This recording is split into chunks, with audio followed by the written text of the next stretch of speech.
Time now for the headlines.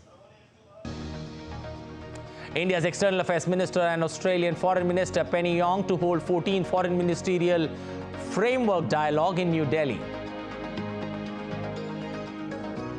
US says Israel-Hamas hostage deal closer than ever. Red Cross president meets Hamas leader in Qatar to advance humanitarian issues. We're closer than we've ever been, so we're hopeful. But there's still work to be done, and nothing is done until it's all done. India squad for their T20 series against Australia announced. Suryakumar Yadav to captain. Sanju Samson misses out.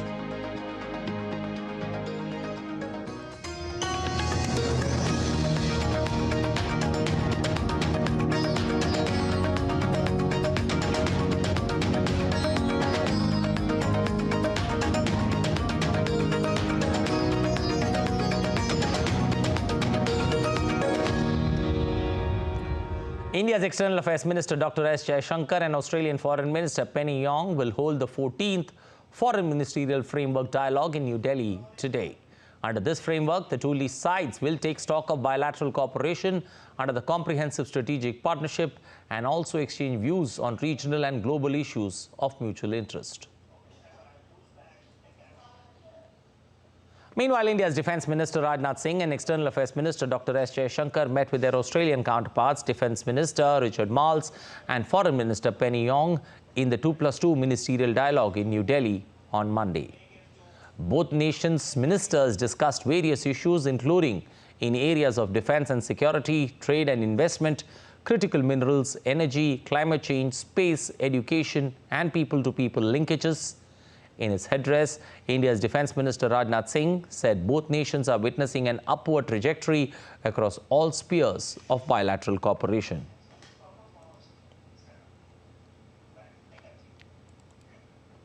But for more on the story, we've got Amrit Pal Singh, our correspondent, joining us on the phone line. Amrit, good morning.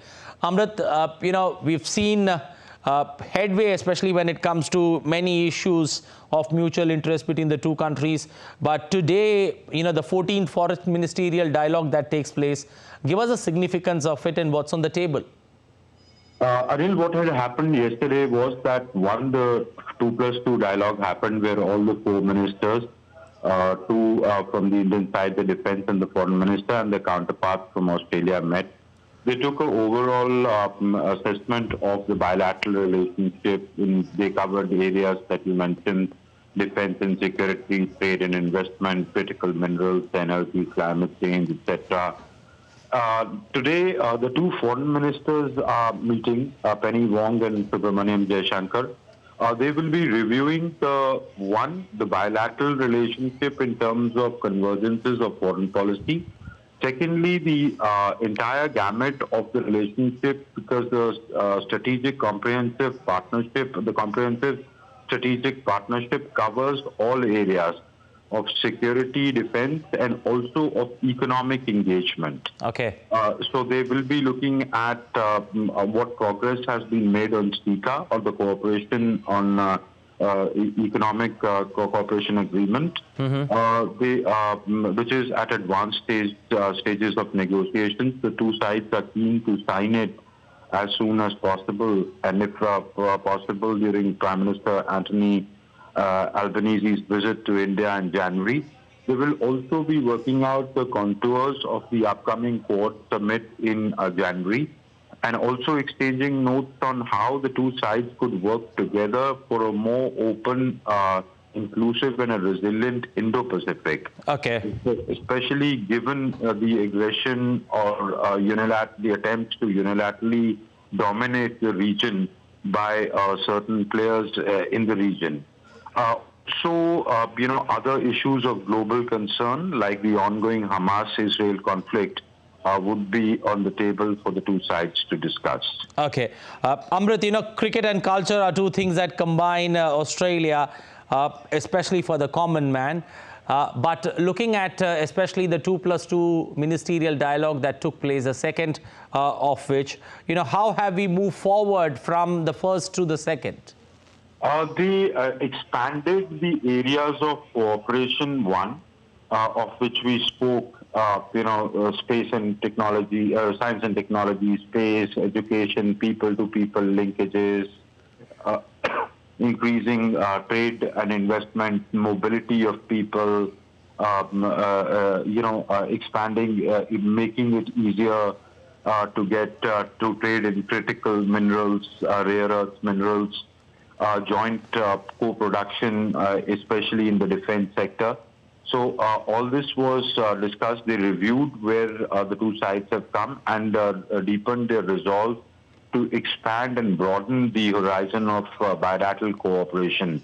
Okay. One, they did that. The other was, of course, the mainstay was the Indo-Pacific. One, from a security point of view, how to secure it, make it more secure, but also to ensure that the sea lanes and the trade lanes are open, and also the maritime domain awareness and the developmental initiatives for the countries in the Indo-Pacific. Okay. That was on the table. So the progress made from the last time to this time, and the roadmap for future was okay. Amrit, a quick word on China's increasing belligerence, especially in the Indo-Pacific region. What's the sense that you get? The two countries, need to tackle it. What's been the talks around China and its continuous efforts, especially in the Indo-Pacific region, in terms of getting control? Yes, that was, of course, the elephant in the room. Because Australia has very good relations with China. True. And very good trade relations with China. But Australia is increasingly waking up to the aggression of China. We saw the incident where Navy divers of Australia were hit by the Chinese aggression. The world had been saying that. India had been saying that. Countries in Southeast Asia, in South China Sea, Philippines, Japan, Taiwan had been saying that. The U.S. was, particularly concerned about this aggression of China. But now even Chinese allies like the EU and Australia have started voicing it and saying that this sort of expansionist worldview that China has is hurting other countries, and which does not augur well in a world which is anyway deeply polarized and marked by conflicts. So another theater of conflict is not in anyone's interest. And therefore, the Australian and the Indian position moves closer, and that assumes even more importance and relevance, given that that is one of the key concerns of the Quad. So yesterday, when the Australians and the Indians sat on the table, this was discussed at length, that the growing belligerence of China is a cause of concern not just for individual countries who are victims of the Chinese aggression, like India on our northern borders, but also it does not augur well for regional and global peace and prosperity. Okay. We'll leave it there. Amrit Pal, thank you. Appreciate you joining us this morning on NewsHour. Well, moving forward, the Secretary General of the ASEAN, Dr. Kao Kim Hourn, has said that India has emerged as a key strategic partner of the ASEAN, and both the sides are in a win-win situation in the 3-decade-long ASEAN-India partnership. Dr. Kao also expressed ASEAN's eagerness for India to join the regional comprehensive economic partnership. At a time when India keeps its Act East policy on top priority and Prime Minister Modi attending the 25th ASEAN-India Summit in September, the ASEAN is also reciprocating in the same way. The 10-member Association of Southeast Asian Nations hail India for its developmental story and praise for its positive role as a key strategic partner of the grouping. An 8-member Indian media delegation met Dr. Kao Kim Hourn, the Secretary General of ASEAN, as part of the ASEAN-India Media Exchange Program in Indonesia's capital, Jakarta. Addressing the Indian media delegates, the Secretary General underscored the significance ASEAN places on its relationship with India. This is a major track record. That's why we have the comprehensive strategic partnership. Of course, we've been working together across different sectors, from trade to investment to tourism to defense sector, counterterrorism, among others. Looking ahead, of course, we hope to continue to expand the existing areas of cooperation and also to deepen our cooperation. Dr. Kao also expressed his eagerness for India to join RCEP, the Regional Comprehensive Economic Partnership, which is a free trade agreement among the major Asia-Pacific nations. He said this would pave the way for better trade opportunities for both sides. Talking on the issue, the two major ongoing conflicts in the world at present, Dr. Kao said that ASEAN has always reiterated that conflicts must be resolved through conversations and dialogues. ASEAN is a strong proponent of peace, dialogue and diplomacy. ASEAN has always been promoting cultural dialogue, habits of consultation, and of course, constructive engagement. ASEAN also has been a strong supporter of multilateralism. So we believe that all conflicts should use what should be worked out through diplomacy, particularly peaceful settlement dispute and the non-use of force. Dr. Kao expressed his happiness over the P2P exchanges between India and ASEAN nations. The ASEAN-India Media Exchange Program involves visits by Indian journalists to ASEAN countries and reciprocal visits by ASEAN journalists to India, fostering a deeper understanding of the socio-economic and cultural ethos between ASEAN and India among the journalists from both regions. Nikhil Singh, DD India, Jakarta. Let's now get you the latest from India's Uttarakhand state. That's the northern hilly state where operations to rescue the 41 trapped workers have entered day 10. Electricity and water are available in the portion of the tunnel where the workers are trapped. This portion is a 2-kilometer long and they have been provided food and medicines through a 4-inch compressor pipeline. The drillings of another 6-inch diameter pipeline for the supply of essential items was completed, and horizontal boring is scheduled to restart today. Machinery for vertical boring are being mobilized by the oil and natural gas from Mumbai and United States. ONGC, having expertise in deep drilling, have also started initial work for vertical drilling.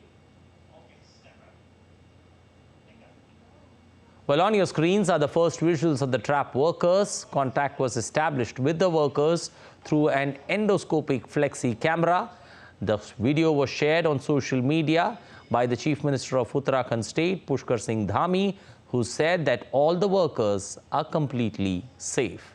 There are 41 workers who are trapped in that particular tunnel collapse.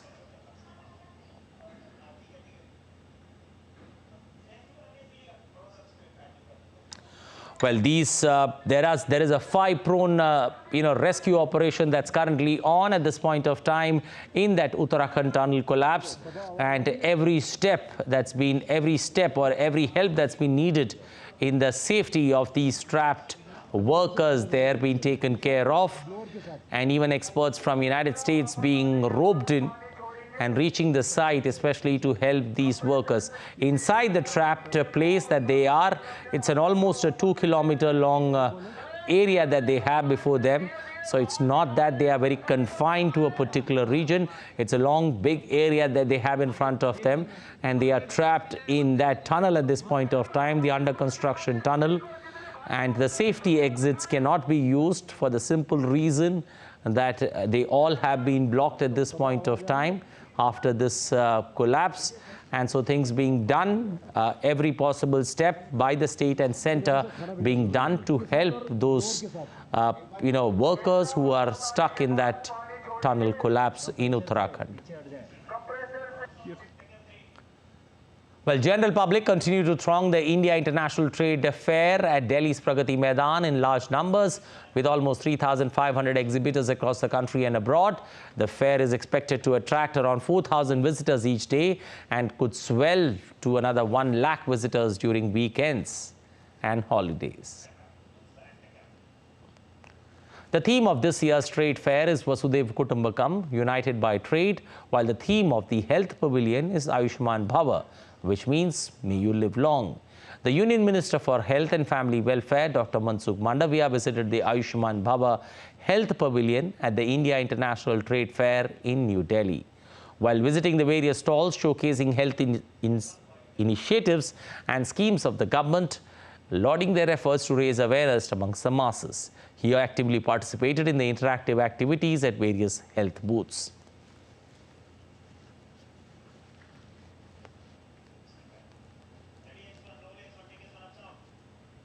So with this digital health scheme, what the government is doing is they are building a digital health ecosystem for the country. So all the stakeholders in health sector, be it the patients, the doctors or hospitals or even different government health programs, they are joining together, they are connecting on this digital platform to deliver digital services to the patients. So it will make healthcare more accessible to all, more efficient for the country and more valuable for everyone. ABDM is basically providing a digital platform for all the stakeholders, as earlier said, that where a doctor, a patient, insurance sector also can come, other stakeholders can also come and connect with each other. It is basically the helps in interoperability of the healthcare records. Still to come on DD India News Hour.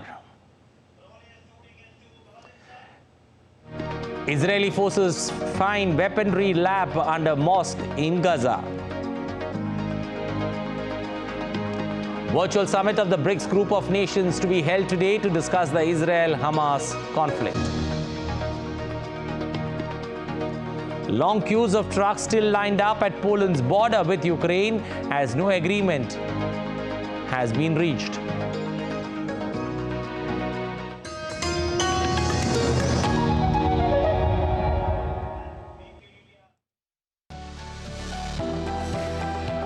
Turning crisis into opportunity, transforming ideas into action, stories of real change, tales of sustainable solution. This series is going to tell stories of such change makers. Watch Change Makers on DD India. You're watching DD India News Hour. I'm Anil Thomas. US President Joe Biden has indicated a deal could soon be agreed that would involve Hamas releasing hostages from Gaza in exchange for pauses in Israel's offensive. The comment came during an annual Thanksgiving ceremony in which the president pardons a turkey. Earlier, the Israeli ambassador to the United States over the weekend has said that he is hopeful one would be reached in the coming days. White House National Security spokesperson John Kirby in a media briefing told journalists that the United States believes the deal to release hostages held by Hamas is getting closer. I know this is of great interest to all of you. I just want to let you know we're still working this hour by hour. I do not have an update for you on the hostage deal that we're trying to negotiate. But as you heard the Deputy National Security Advisor say yesterday, we believe we're closer than we've ever been. So we're hopeful. But there's still work to be done. And nothing is done until it's all done. So we're going to keep working on this. While U.S. State Department has said that at least 6 U.S. citizens have been killed since the October 7th rampage into Israel by Hamas. There are a total of 6 American citizens who have died, not from the terrorist attacks on October 7th, but in the month plus since. 5 who are members of the IDF, and 1 who is a national police border officer. Well, Army spokesman Rear Admiral Daniel Hagari said on Monday that Israeli forces discovered a factory that produced weapons and unmanned aerial vehicles under a mosque in Gaza City. Hagari further added that soldiers also found a tunnel shaft after searching the mosque in the Zaytun neighborhood. The soldiers from the 188th Brigade located inside a mosque, a factory that produced weapons and unmanned aerial vehicles. I want you to understand, a mosque in the area of Zaytun has been used as a factory for the production of weapons. Soldiers entered the mosque and conducted a search. Working in cooperation with soldiers from the Yahalom unit, and after the forces checked that there were no traps, they discovered a tunnel shaft. In addition to this tunnel shaft, the soldiers went further below and discovered a workshop for making rockets. The Israeli army, meanwhile, displayed a large cache of weapons and supplies obtained from Hamas militants on Monday following the attack on October 7th. The weapons seized include Hamas rocket-propelled grenades, thermobaric grenades, rockets and other weaponry. The vehicles and motorbikes used to cross from Gaza into Israel was also displayed.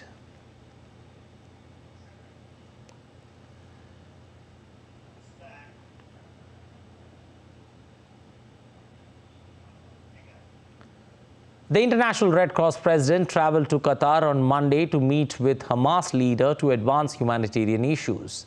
The Red Cross president also met separately with the Qatari authorities who are acting as mediators in the conflict. The ICRC, a neutral intermediary which is providing aid to Gaza and has helped escort hostages and patients from the enclave, said that the meeting was part of discussions with all sides of the conflict to improve respect for international humanitarian law. It added that it was not part of negotiations aimed at releasing more than 200 hostages seized by Hamas. Moreover, calls for ceasefire in Gaza have amplified in the United Nations General Assembly on Monday. Member states of the General Assembly also asserted for an increase in aid to the Palestinian enclave.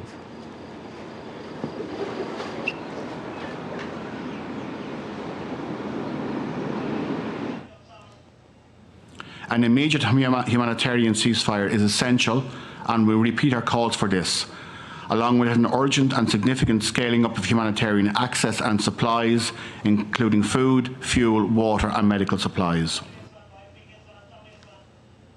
That for the sake of the UN and humanity, meeting and commitments are not enough. Resolutions and statements are not enough. It needs to be implemented on the ground. We need concrete action now. We need a humanitarian ceasefire now. We need unimpeded delivery of humanitarian assistance now.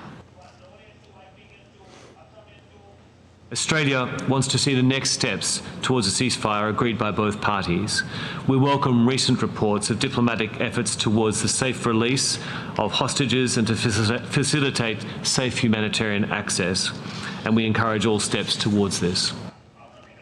Well, France on Monday sent more medical supplies and a second hospital ship to Gaza. France sent a military Airbus A400 with more than 10 tons of medical supplies. France also dispatched a second hospital ship, the helicopter carrier Dixmude, which will arrive in Egypt in the coming days. A first French helicopter carrier, the Tonnerre, which has about 60 beds and 2 operating blocks, has already been deployed in the region. France will also deploy civil and military planes to evacuate sick or injured children from Gaza. Earlier this month, French planes delivered 54 tons of aid for Gaza via Egypt.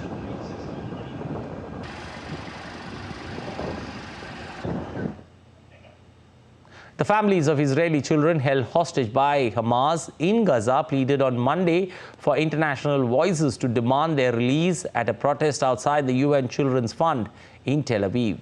Several hundred demonstrators joined the protest on World Children's Day, pleading the organization's help. Israel child hostages in Gaza.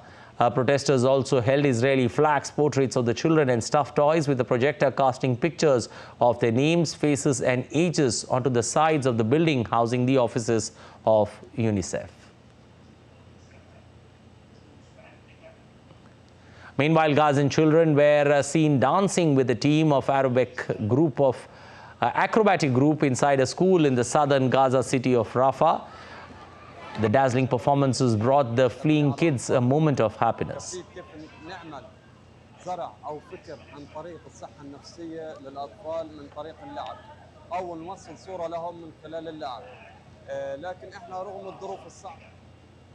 South Africa on Tuesday will host a virtual summit of the BRICS group of nations to discuss the Israel-Hamas armed conflict. Tuesday's extraordinary joint meeting of the Middle East situation in Gaza will be hosted by the South African President Cyril Ramaphosa in the hope of drawing up a common response to the more than 6-week conflict. All 5 BRIC heads of state, including Russian President Vladimir Putin, will join the virtual summit. Besides, the UN Secretary General Antonio Guterres will also attend. Leaders from Saudi Arabia, Argentina, Egypt, Ethiopia, Iran and the United Arab Emirates will also attend the meeting. All these countries are due to join the BRICS group in January next year. A joint statement with particular reference to Gaza is expected following the summit. Well, update now on the Ukraine-Russia conflict. Ukrainian military officials said that the forces were engaged in containing increasing Russian attacks around the shattered eastern town of Bakhmut on Monday. They added Ukraine's troops had also achieved some success after crossing to the east bank of the Dnipro River in the South Kherson region. Ukrainian forces have also made marginal gains in a 5-month-old offensive in the east and south. Russia has concentrated on Ukraine's eastern region after failing to move on Kyiv. Their progress has been slow. U.S. Defense Secretary Lloyd Austin made a surprise visit to Kyiv on Monday in a gesture of unwavering support days after U.S. President Joe Biden signed a stopgap funding bill which excluded additional funding for Ukraine. This is Austin's second trip to the country since Russia's full-scale invasion. Megumi Lim has more from Kyiv. U.S. Defense Secretary Lloyd Austin met with Ukrainian President Volodymyr Zelensky during his unannounced visit to Kyiv on Monday, where he announced $100 million in assistance to Ukraine, including sending air defense interceptors and anti-tank weapons. The visit comes just days after U.S. President Joe Biden signed a second stopgap funding bill, which excluded additional funding for Ukraine. This is a huge concern because the United States has been the biggest donor of military aid to the country. And the Pentagon has already warned that funds for Ukraine is drying up. Just recently, National Security Advisor Jake Sullivan said the window is closing on U.S. funding for Ukraine, which could have serious consequences for Kyiv's defense against Russian aggression. Zelensky has also said that the delivery of artillery shells from Western allies have decreased since the conflict between Israel and Hamas began last month. Austin also met with Ukrainian Defense Minister Rustem Umerov after his meeting with Zelensky. Umerov thanked the U.S. government and the American people for their unwavering support of Ukraine, and Austin said he saw firsthand during his visit the determination of the Ukrainian people to defend their freedom. The visit is a morale boost for Kyiv, but concerns over continued American support will not be erased until additional funding for Ukraine is approved by the U.S. Congress. Megumi Lim in Kyiv reporting for DD India. In other development, long queues of trucks have been lined up for more than a week at Poland's border with Ukraine on Monday, as Polish truckers are protesting against the government, blaming them for failing to protect their businesses from foreign competition since Russia-Ukraine conflict. The angry Polish lorry drivers say they want licenses for Ukrainian truckers, which they used to have for a limited extent in the past, a demand Kyiv said it would not consider. Poland and Ukraine have held talks on the matter, but have so far failed to reach any agreement.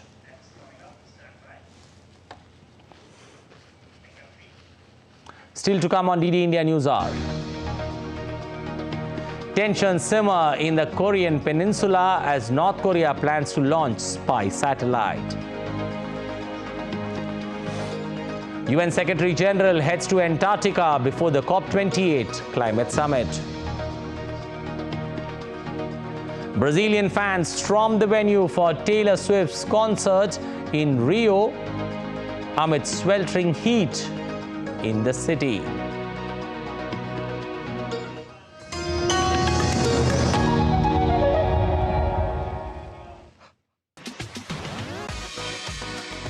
India that invents.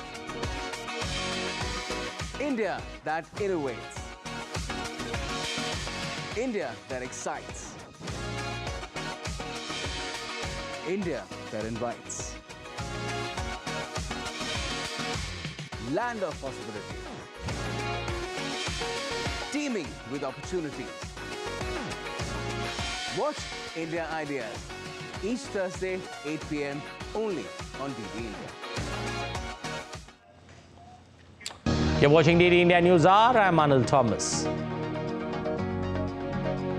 India's External Affairs Minister and Australian Foreign Minister Penny Yong to hold 14th Foreign Ministerial Framework Dialogue in New Delhi.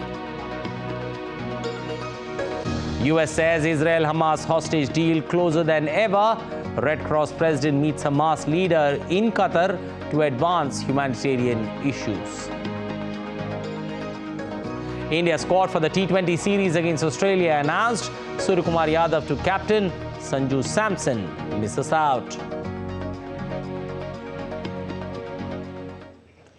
The 2 days Global Fisheries Conference India 2023 begins in the western Indian city of Ahmedabad, marking the World Fisheries Day.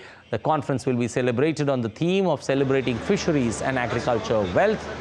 It aims to bring together key stakeholders on one platform for fruitful discussions, market insights and networking.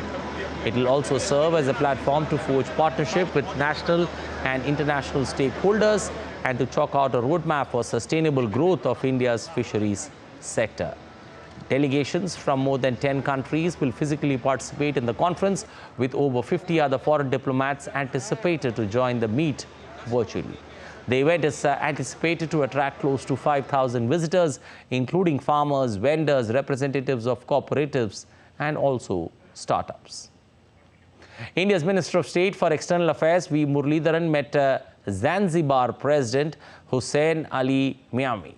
He conveyed Prime Minister Narendra Modi's warm regards to the President. Taking to social media, Muralidharan said that he expressed gratitude for President Hussein Ali Miami's steadfast support in strengthening India-Zanzibar relations and for the invaluable patronage towards the IIT Madras campus in Zanzibar. U.S. aircraft carrier Carl Vinson has arrived in South Korea in a show of deterrence as North Korea announced plans to launch a spy satellite between November 22nd and December 1st. Earlier, South Korea issued a sail warning, calling Pyongyang's planned satellite rocket launch a matter that affects national security. Japan said that its missile defense stood ready to deal with any unexpected situation. It will be North Korea's third attempt to put a spy satellite into orbit this year. The launch comes after the country's leader Kim Jong-un visited Russia, where Russian President Vladimir Putin promised to help Pyongyang build satellites. Even if the purpose is to launch a satellite, using ballistic missile technology is a violation of a series of United Nations Security Council resolutions. It is also a matter that greatly affects national security. To get ready for an unexpected situation, the Self-Defense Forces Aegis ships and PAC-3 missile defense units in Okinawa are already carrying out the necessary preparations. Well, DD India correspondent Andrew Wood reports from Hong Kong. Japan and South Korea and the United States have moved closer together this year as a result, I think, of North Korea's increased tests. And they said that the militaries of the three countries should be sharing information, real-time information about North Korean missiles by early December. Now, the missile, or the rocket rather, North Korea says it will be fired southwards in the general direction of the Yellow Sea and the East China Sea. That's mainly open waters there, so it should. We don't know the exact trajectory of the rocket, obviously, but it'll probably fly through South Korean airspace above South Korea, and then if it does land in the sea, if it crashes into the sea, that'll probably be that might be in Japanese waters. Remember, the big American military base of Okinawa is about due south of Pyongyang, so that is a possible risk, and one of the reasons I think why the United States has sent an aircraft carrier to South Korea. And don't forget, there's a long list of United Nations Security Council resolutions that forbid North Korea from doing this. Well, German Chancellor Olaf Scholz hosted the leaders of the 13th Compact with Africa countries at Berlin's Chancellery as he pushed African countries to proceed with the African Free Trade Area, which he said would contribute towards stronger growth in the continent. The African Continent Free Trade Area will be the largest free trade area since the establishment of the World Trade Organization. The Compact with Africa was created in 2017 under the German G20 presidency. It aims to bring countries together along with international organizations to boost investment opportunities. Surely the African Free Trade Area would contribute towards stronger growth in Africa and among the economies. It is remarkable that a lot of the infrastructure which makes trade among the countries possible does not exist, and European politics and what Germany does is directed at facilitating such trade among African nations with the legal framework of the Free Trade Area, but also simply with roads and rail connections, which helps so that it can actually take place. I believe that will enable future growth potential. Das, glaube ich, wird zusätzliche Wachstumspotenziale. Well, UN Secretary General Antonio Guterres, accompanied by the Chilean President the Chilean President Gabriel Boric, will visit Antarctica this week to witness the impact of climate change on the continent due to the rising temperatures. The aim to see the melting ice and native species. Guterres will address the UN Climate Summit COP28 afterwards, advocating for actions to address the crisis. This expedition comes as world leaders strive to uphold the Paris Agreement 1.5 degrees Celsius warming target, despite current emission pledges putting the world on track for nearly 3 degrees Celsius of warming. Boric previously visited Antarctica, responding to criticism about carbon emissions from the trip.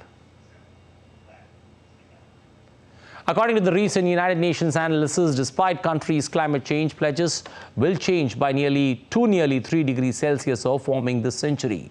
It predicts catastrophic consequences at 3 degrees Celsius, including ice sheet melting and Amazon rainforest drying. UN Secretary General Antonio Guterres called the current emission trends as dead end, while the annual emissions gap report suggests that significant greenhouse gas emissions reductions are needed to maintain the Paris Agreement of 1.5 degrees Celsius target. Today's emissions gap report shows that if nothing changes, in 2030 emissions will be 22 gigatons higher than the 1.5 degree limit would allow.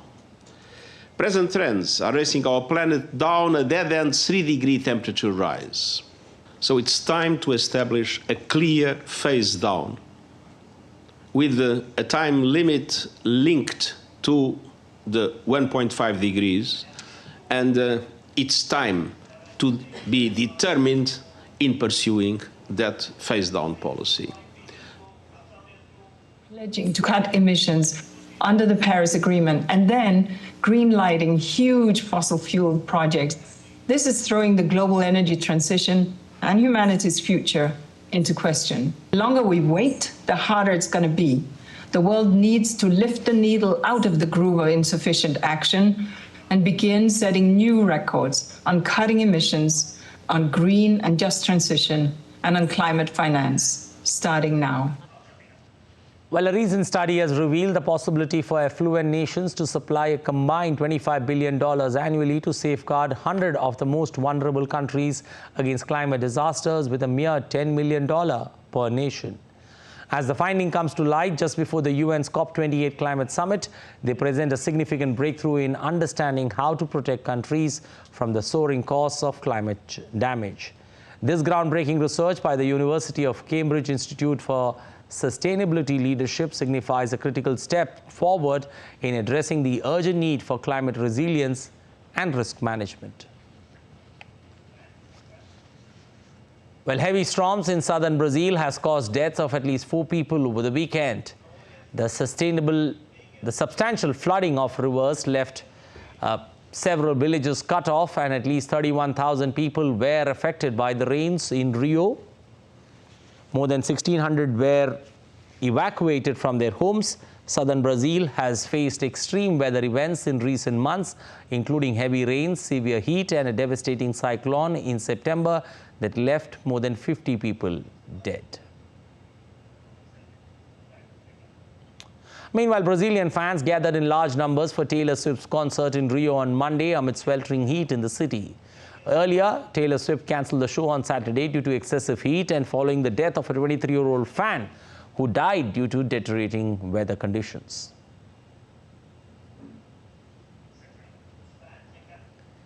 In Iceland, a massive lava diverting wall is being built near the Grindvik to protect the Svartsengi geothermal power plant. The region is under threat due to the heightened seismic activities and underground lava flows. The situation led to the evacuation of nearly 4,000 people in the town of Grindvik. The famous Blue Lagoon geothermal spa also remains closed. There are large cracks in the earth running from the town center, leaving main streets impassable. Several search and rescue teams are now assessing the extensive damage caused by the volcanic threat. Afghan refugees from Pakistan face a challenge as the extreme winter sets in. That the thousands of Afghan citizens Pakistan is expelling face extremely harsh conditions. Tens of thousands of ethnic Afghans moved back to the Taliban-ruled state after Pakistan announced that it is expelling undocumented migrants from the state. Many of those who moved have lived in Pakistan their entire lives. This leaves the migrants with nothing in Afghanistan. Winter is approaching and the weather and the temperature is declining each day. So this is a big concern for the people arriving in here. They need for the immediate shelter because most of them have nowhere safe to go. And this means a serious risk, especially for the women and children, because now they are living under tents, under the open skies.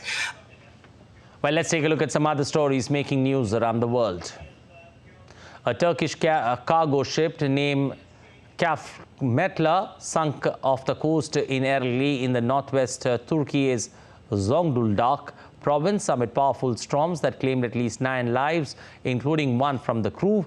Rescue efforts were underway to search the missing 11 crew members when reports last came in. U.S. marks 60 years of former President John F. Kennedy's assassination on Wednesday. Kennedy was assassinated in Dallas in 1963. Despite having one of the shortest tenures of any U.S. president, Kennedy changed the office of the U.S. presidency. Colombian pop star Shakira reached a settlement with the prosecutors to avoid a trial in Barcelona after she failed to pay $15.7 million US dollars, in Spanish income tax between 2012 and 14. As part of the deal, she accepted the charges and a fine of 50% of the amount owed, which is more than $7.6 million US dollars.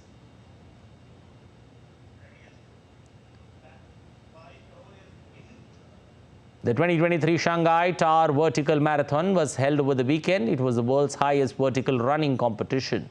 The marathon involved 2,000 participants climbing 3,398 steps to the 119th floor of the Shanghai Tower. The tower is 552 meters high. The Shanghai Tower is the tallest building in China and the third tallest building in the world. It has 127 floors and 9 indoor zones with public space for visitors. The Shanghai Tower's vertical marathon began in 2017. Still to come on DD India News Hour. Former OpenAI CEO Sam Altman joins Microsoft. Staff at OpenAI protest against Altman's ouster. Defending champions Italy secure Euro 2024 final spot after nervy goalless draw with Ukraine. And shirts won by Messi at the 2022 World Cup in Qatar expected to fetch record price in the auction later this month.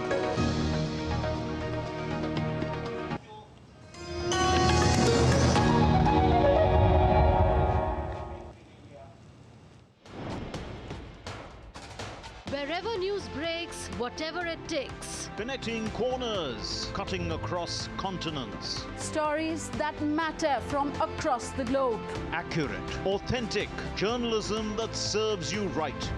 From politics to glamour, from sports to world affairs, with a fusion of aesthetics and substance. Introducing news in a new avatar. Experience the world through a new lens. Stay tuned to DD India for an exciting journey beyond borders. A platform for the developing world, amplifying the voice of the Global South with a focus on the growing economies, resolving the conflict, showcasing the culture, tradition, heritage and diversity. Watch Voice of the Global South at these times on DD India. You're watching DD India News Hour. I'm Anil Thomas. Staff at OpenAI have called on the board to resign in protest to the surprise firing of former CEO Sam Altman. It comes just hours after Microsoft said it has hired Altman to head up the tech giant's new advanced artificial intelligence team. US correspondent Nick Harper has more. Well, it's been a tumultuous few days in Silicon Valley after OpenAI abruptly let Sam Altman go on Friday. The ChatGPT maker said it was due to a breakdown in communications. Now the company is facing a revolt, with around 500 staff signing a letter threatening to quit, calling on the board to step down and reinstate Altman.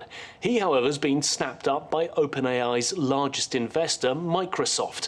Altman and other colleagues, including President Greg Brockman, who quit in solidarity, will be part of a research group at Microsoft. That group will head up a new research lab that the company says will set a new pace for innovation. There's also speculation that other OpenAI workers may jump ship and join Altman at Microsoft in the coming days.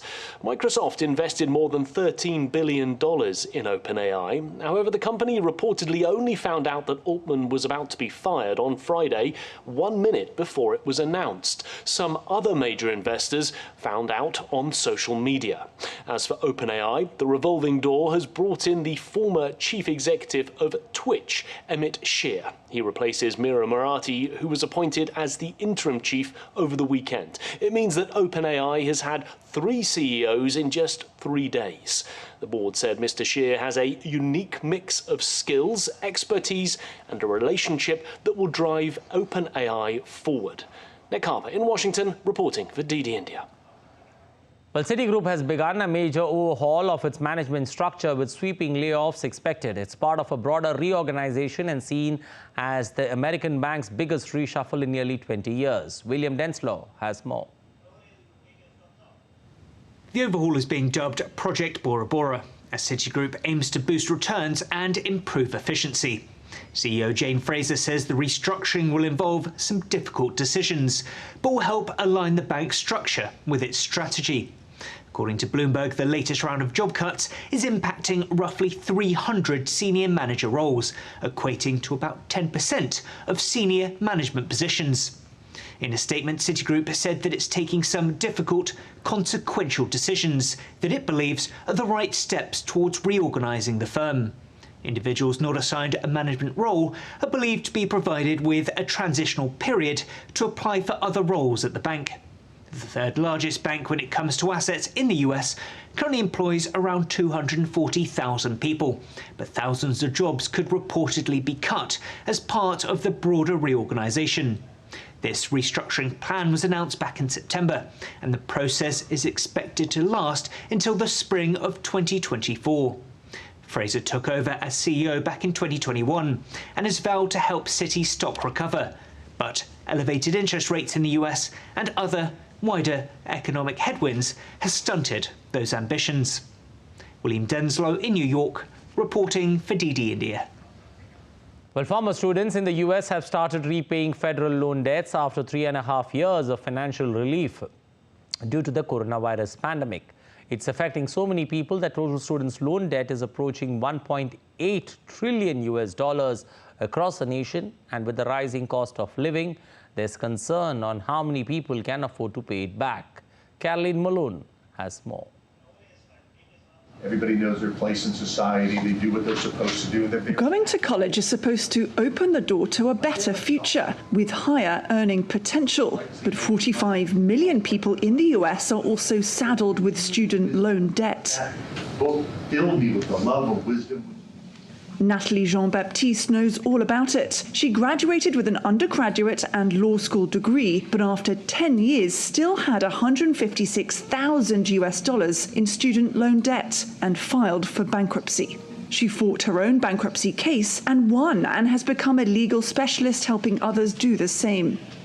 No one is more of an honest but unfortunate debtor than the person who borrowed money to go to school because they wanted to get an education so that they can have a shot at a better life, and it just didn't work out that way for them.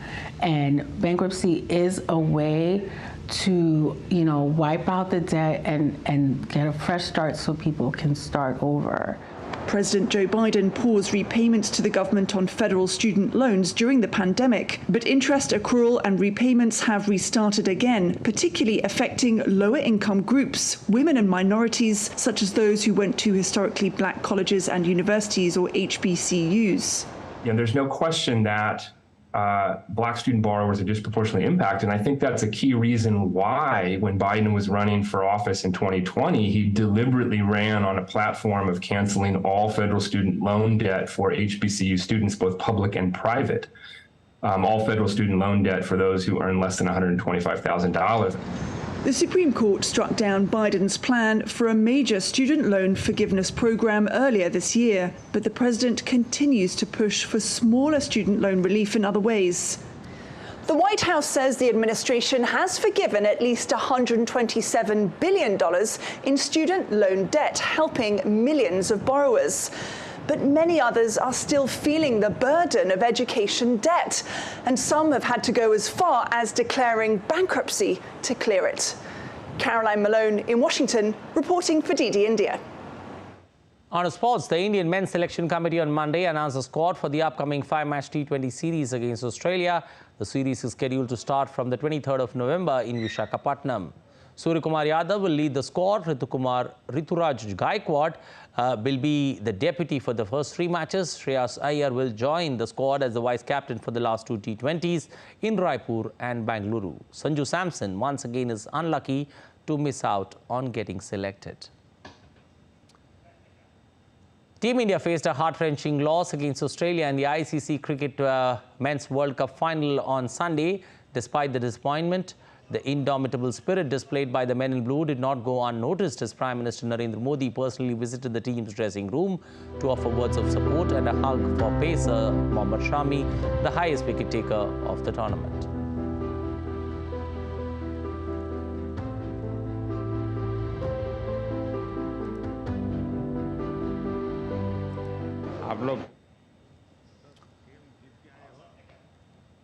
The six shirts won by Messi at the 2022 World Cup are expected to fetch a record price in the auction later this month.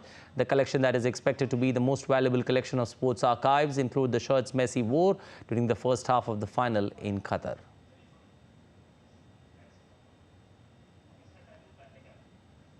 Well, the stars are descending on New York City at the Astra Lumina Night Walk experience opening on November 24th.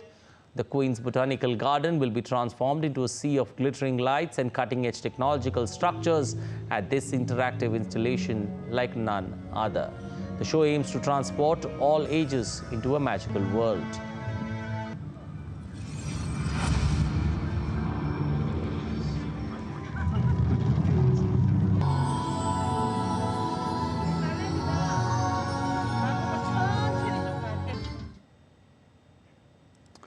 Well, that's all for this edition of DD Indian News Hour, but let us know your thoughts on the news of the day. You can connect with us on Facebook, X, also Instagram. You can also visit our website, ddindia.co.in. We'll be back with more news as it breaks here on DD India. I am Anil Thomas from all of us here in Delhi. Thanks for watching DD India News Hour.